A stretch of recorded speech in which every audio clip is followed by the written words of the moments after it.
अस्सलामुअलैकुम। तिब ऑनलाइन में खुशामदीद। उम्मीद है कि आप सब लोग खैर खैरियत से होंगे। आज की मेरी वीडियो उन लोगों के लिए है जिनके दांतों का मसला हो या मसूड़ों का मसला हो, दांतों में दर्द होता हो, मसूड़ा फूल जाता हो, मसूड़े में रेशे का मसला हो या फिर मांसखोरे का मसला हो। ऐसी तमाम तकलीफ़ों के लिए, ऐसे तमाम मसाइल के लिए मैं आपको एक मंजन बनाने का तरीका बताऊंगा, जो कि अगर आप बना के रख लेंगे तो आपके बहुत ही ज़्यादा वो काम आ सकता है। तो पहली चीज़ जो हमें इसके लिए चाहिए उसे कहा जाता है माजू। इसे माजू फल भी कहते हैं। ये इंतहाई खुश्क होता है। यही वजह है कि रतूबत को ये कम करने के लिए इस्तेमाल किया जाता है। मिसाल के तौर पर अगर लुआब ज़्यादा बनता हो तो उसको कम करने के लिए इस्तेमाल किया जाता है।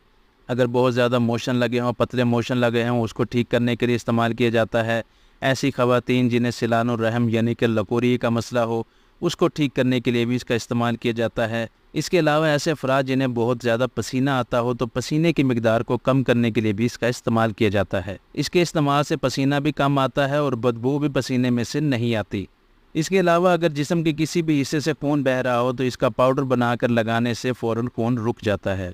दूसरी चीज़ जो हमें चाहिए, इसे कहा जाता है फटकड़ी। इससे तो सभी वाकिफ़ होंगे। फटकड़ी जरासीम कुश होती है, एंटीसेप्टिक होती है। यही वजह है कि अगर कोई कट वगैरह लग जाए तो इस पर फटकड़ी लगा दी जाती है ताकि वो फैले ना, उसमें जो है पीप ना पड़े और वो ज़ख़म जल्दी से ठीक हो जाए। इसके अलावा दांतों में अगर कीड़े का मसला हो तो इसकी कुल्लियाँ वगैरह भी की जाती हैं। इसके अलावा पसीने को रोकने के लिए और पसीने से बदबू ख़त्म करने के लिए भी इसका इस्तेमाल किया जाता है। इसके बारे में मैंने एक वीडियो बनाई थी, वो भी आप चेकआउट कर सकते हैं।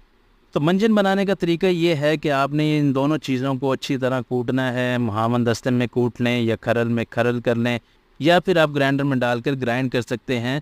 आपने बारीक सफ़ूफ तैयार करना है। मिकदार जो हमें चाहिए होगी वो 10-10 ग्राम चाहिए होगी, यानी कि एक तोला आपने दोनों चीज़ों का लेना है। अगर ज़्यादा मिकदार में बनाना हो तो हम वज़न किसी भी मिकदार में आप लेकर बना सकते हैं। तो इसे अच्छी तरह आपने सफ़ूफ तैयार करना है। और लगाने का तरीका ये होता है कि आपने उंगली से मसूड़ों पर लगा लेना है और दांतों पर मल लेना है और 5 मिनट के लिए आपने छोड़ देना है और 5 मिनट के बाद आप कुल्ली कर सकते हैं। अगर मांसखोरे का मसला है या रात को सोते हुए दांतों से खून आता है तो इसे आपने रात को सोने से पहले मल लेना है और उसके बाद कुल्ली करके आप सो जाएं, तो इससे आपका ये मसला जो है वो दूर हो जाता है। और अगर मांसखोरे के लिए आप लगाना चाहते हैं तो डेली आप रात को इसका इस्तेमाल करें। 5 मिनट के लिए लगाएं, उसके बाद जो है आप कुल्ली वगैरह कर लें, तो इससे जो है मांसखोरे का मसला भी ठीक हो जाता है। अगर दांत में ज़्यादा दर्द हो तो आपने जितना ये सफ़ूफ लेना है इसके बराबर आपने लौंग का सफ़ूफ इसमें शामिल कर लेना है और इससे अच्छी तरह उस दांत पर मल लेना है जिस दांत में दर्द हो, तो इससे दांत का दर्द जो है फ़ौरन ठीक हो जाता है। इसके अलावा इस पाउडर का एक और भी बड़ा फ़ायदा ये है कि अगर आपके जिस्म पर किसी भी हिस्से पर कट लग गया हो और वहाँ से खून ना रुक रहा हो तो उस जगह पे आप इस पाउडर को लगा दें, तो उससे फ़ौरन खून रुक जाता है। तो उम्मीद है कि आज की वीडियो आपके बहुत काम आएगी। वीडियो पसंद आई हो तो लाइक करें, चैनल को सब्सक्राइब करें। नेक्स्ट वीडियो तक के लिए खुदा हाफिज़।